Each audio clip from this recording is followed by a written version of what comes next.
बिस्मिल्लाहिर्रहमानिर्रहीम। मोहतरम नाज़रीन, अस्सलामु अलैकुम। आज की वीडियो में हम आपको बताएंगे हलाल रिस्क और हज़रत इमाम अहमद बिन हम्बल रहमतुल्लाह अलैह का वाक़या। वीडियो को शुरू करने से पहले हमारे चैनल इस्लामिक हिस्ट्री ऑफिशियल को लाइक और सब्सक्राइब कर। बयान किया जाता है कि एक मरतबा इमाम शफ़ी रहमतुल्लाह अलैह ने हज़रत इमाम अहमद रहमतुल्लाह अलैह को ख़त लिखा कि बहुत अरसा हुआ आप तशरीफ़ नहीं लाए, आपसे मुलाकात को जी चाहता है। जवाब में हज़रत इमाम अहमद बिन हम्बल रहमतुल्लाह अलैह ने फ़ौरन अपना प्रोग्राम लिख कर भेज दिया कि फ़लाँ दिन को फ़लाँ तारीख को मैं आपकी खिदमत में मिस्र में हाज़िर हो रहा। हज़रत इमाम शफ़ी रहमतुल्लाह अलैह ने अपने घर वालों को, अपने मिलने जुलने वालों को और दूसरे उलमा को इनके आने की इत्तला दी। फिर इनकी दावत और इनके इस्तकबाल का ख़ुसूसी एहतमाम किया।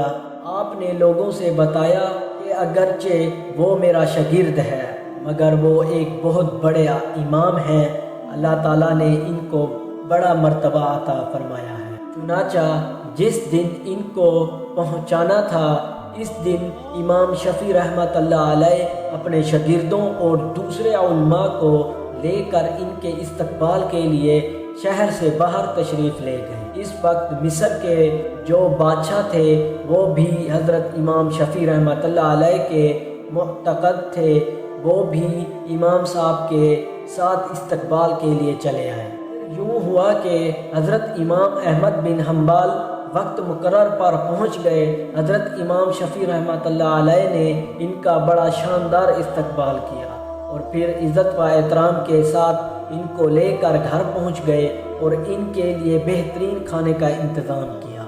इस ज़माने में आम तौर पर औलिया अल्लाह और बुज़ुर्गों की शान ये थी कि वो खाना बहुत कम खाया करते थे और रात भर अल्लाह ताला की इबादत किया करते थे। जब हज़रत इमाम अहमद बिन हम्बल रहमतुल्लाह अलैह खाना खाने बैठे तो देर तक इस तरह खाना खाते रहे जैसे कई रोज़ के भूखे हैं। बाकी लोग खाना खाकर उठ गए मगर वो खाते रहे।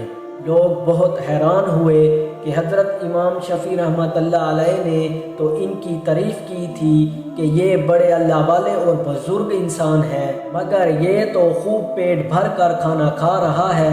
लोगों में और घर वालों में इनके बारे में चहम गवाहियाँ होने लगी लेकिन कोई कुछ ना बोला। फिर जिस कमरे में हज़रत इमाम अहमद बिन हम्बल रहमतुल्लाह अलैह के लिए रात के वक्त आराम करने का इंतज़ाम किया गया था, इस कमरे में हज़रत इमाम शफ़ी रहमतुल्लाह अलैह की बच्चियों ने एक मुसल्ला बिछा दिया, मिसवाक रख दी, तंजे के लिए ढीले और पानी रख दिया और वज़ू के लिए लोटा भी ला कर रख दिया ताकि जब वो रात को तहज्जुद के लिए उठें तो इन्हें किसी किस्म की कोई परेशानी ना हो।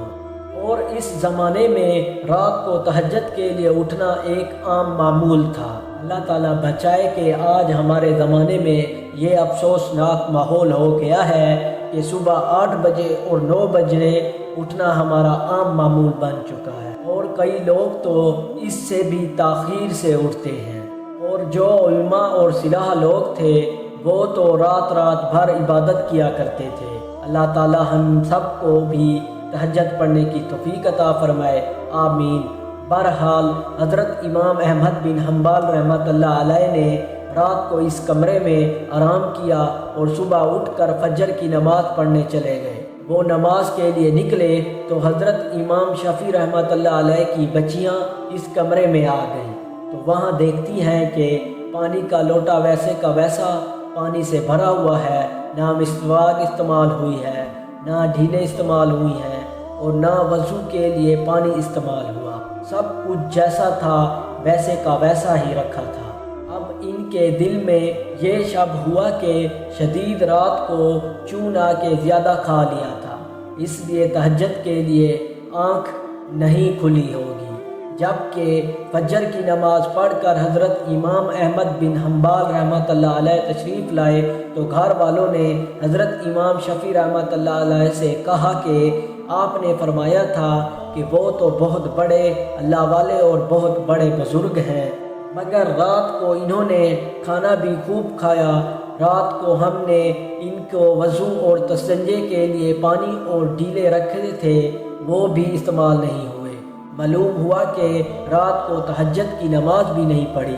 اب حضرت امام شفیع رحمۃ اللہ علیہ کو بھی تشویش ہوئی، لہٰذا انہوں نے حضرت امام احمد بن حنبل رحمۃ اللہ علیہ کو بلوایا اور انتہائی میں لے جا کر ان سے پوچھا کہ اس طرح کی باتیں سننے میں آ رہی ہیں کہ آپ نے کھانا بھی غیر معمولی طور پر کچھ زیادہ کھایا، اور جس کمرے میں آپ کے لیے سونے کا انتظام کیا گیا تھا، اس کمرے میں آخر شب میں استعمال کے لیے جو چیزیں رکھی گئی تھیں وہ بھی استعمال میں نہیں آئیں۔ کیا بات ہوئی؟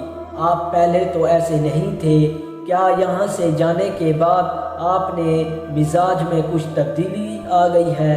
حضرت امام احمد بن حنبل رحمۃ اللہ علیہ نے فرمایا کہ حضرت میرے بارے میں جو باتیں ہو رہی ہیں وہ درست نہیں ہیں، بلکہ بات کچھ اور ہے۔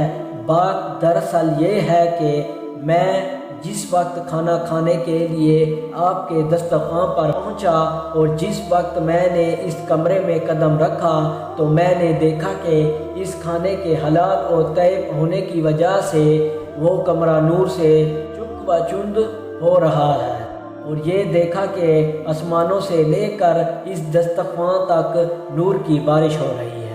جب میں نے یہ صورتحال دیکھی تو میں نے سوچا کہ شدید اس سے زیادہ حلال اور طیب کھانا مجھے زندگی میں نہیں ملے گا، لہذا جتنا بھی زیادہ سے زیادہ اس کو کھایا جا سکتا ہے کھا لیں، اس لیے کہ اس کھانے کا ذرا ذرا ایمان کو اور دل کو روشن کرنے والا ہے۔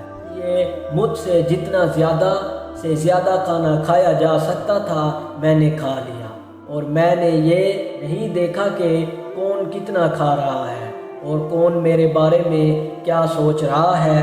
جہاں تک مجھ میں کھانے کی سکت تھی میں کھاتا گیا، اور پھر حال کھانے سے بدہضمی بھی نہیں ہوتی، بلکہ وہ سیاہی لاہضم ہوتا ہے اور اندر جا کر جزو بدن ہو جاتا ہے اور روح کو منور کرنے کا ذریعہ بن جاتا ہے۔ الحمدللہ میں نے اس کا اثر محسوس کیا، کیوں نہ کہ کھانا کھانے کے بعد نہ تو مجھے بدہضمی ہوئی اور نہ مجھے کوئی تکلیف ہوئی۔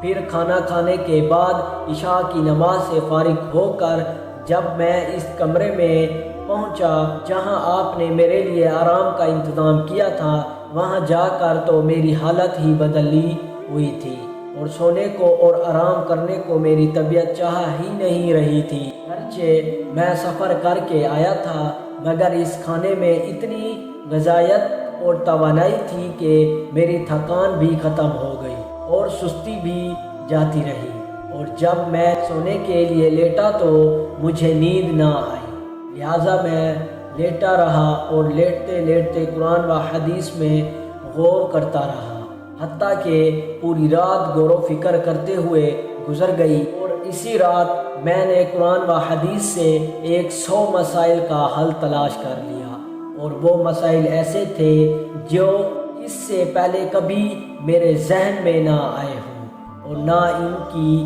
طرف میرا کبھی خیال گیا ہو، لیکن جب آج کی رات میں نے غور کیا تو مجھے ایسا محسوس ہوا کہ قرآن و حدیث کے علوم اور اثرات میرے سامنے کھلے ہوئے ہیں۔ تمام مسائل کی تفصیل اور وجوہات میرے ذہن میں آتے چلے جا رہے تھے، اور صبح تک میں مسائل کا حل جانچتا رہا۔ اسی حالت میں صبح ہو گئی۔ یہ سب آپ کے کھانے کا اثر تھا جو رات بھر میں نے محسوس کیا، اس لیے تہجد کے وقت نہ تو لوٹا استعمال کرنے کی ضرورت پیش آئی اور نہ مسواک کرنے کی ضرورت پیش آئی۔ وہی عشاء کا وضو میرے لیے فجر میں کام آیا۔